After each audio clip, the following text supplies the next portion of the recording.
What does INC stand for? INC here.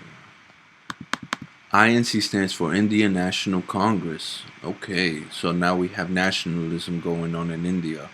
Remember that there were British colonial powers there, developing European governing traits there.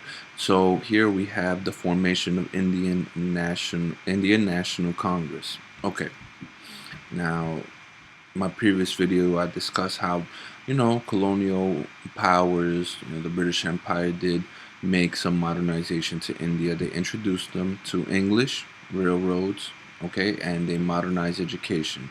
Now the last two are very important, the English and the education, right? Why? Well, so in India they kind of speak a lot of different languages, right? So how are you going to communicate with the rest of the world if your country speaking multiple different languages? Miscommunication, misinterpretation can easily occur, right?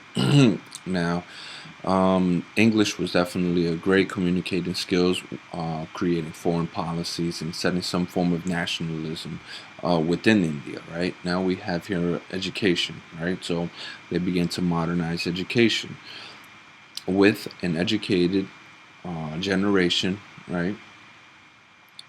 We can actually discuss INC or the independence of India.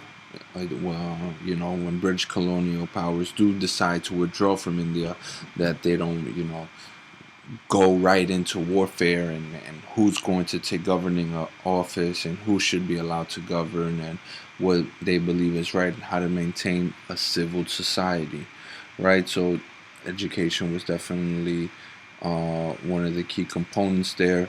Remember that the Indian National Congress was developed to discuss their democratic issues and eventually independence, right?